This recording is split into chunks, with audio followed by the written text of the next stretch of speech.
بسم اللہ الرحمن الرحیم۔ السلام علیکم عزیز طلباء، میں آپ کی اردو کی ٹیچر اور امید ہے کہ آپ سب خیریت سے ہوں گے۔ تاریخ ہے 7 مئی 2021 اور دن ہے جمعۃ المبارکہ، اور آج کا ہمارا عنوان ہے اسم کی اقسام۔ اسم وہ کلمہ ہے جو کسی شخص، جگہ، چیز کا نام ہو اسم کہلاتا ہے۔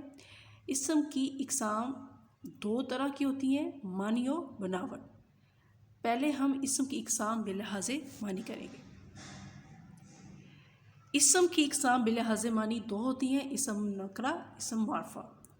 اسم معرفہ وہ اسم جو کسی خاص شخص، جگہ یا چیز کے معنی دے، اسم معرفہ کہلاتا ہے۔ اسے اسم خاص بھی کہتے ہیں، جیسے علامہ اقبال، لاہور، ہمالیہ وغیرہ۔ اس میں بیٹا آپ اپنے والد یا کسی بھی شخص، عورت، جس کا بھی نام لکھیں گے، جو نام رکھتا ہو وہ خاص میں آئے گا۔ اسی طرح کسی بھی ملک کا، کسی بھی شہر کا، کسی بھی گاؤں قصبے کا نام ہوگا تو وہ آپ اس میں معرفہ میں لکھ سکتے ہیں۔ اسی طرح چیز جو بھی نام رکھتی ہوگی، یعنی کسی چیز کا نام ہوگا، وہ اس میں معرفہ میں آئے گا۔ اسم نکرہ وہ اسم جو کسی عام شخص، جگہ، چیز کے معنی دے، اسم نکرہ کہلاتا ہے۔ اسے اسم عام بھی کہتے ہیں، جیسے آدمی، شہر، پہاڑ، لڑکا وغیرہ۔ اسم کی اقسام بلحاظ بناوٹ۔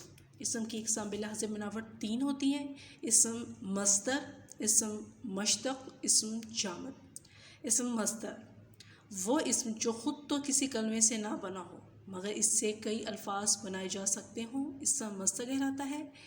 اس کی علامت نہ ہے، یعنی کہ آخر میں نہ آتا ہے، جیسے کھانا، پینا، لکھنا، پڑھنا، سونا وغیرہ۔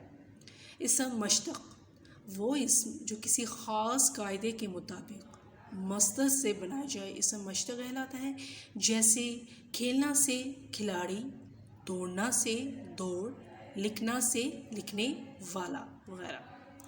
اسم جامد اسم جامد وہ اسم ہے جو نہ خود کسی کلمے سے بنا ہو اور نہ اس سے کوئی اور کلمہ بن سکے، اسم جامد کہلاتا ہے، جیسے قلم، دوات، کرسی، میز وغیرہ۔ عزیز طلباء، ویڈیو کو دوبارہ دیکھیں، اسم کی اقسام، معنی و بناوٹ یاد کیجیے اور دی گئی جگہ پر لکھ کر اس کی مشق کریں۔ اپنا بہت زیادہ خیال رکھیے گا۔ والسلام۔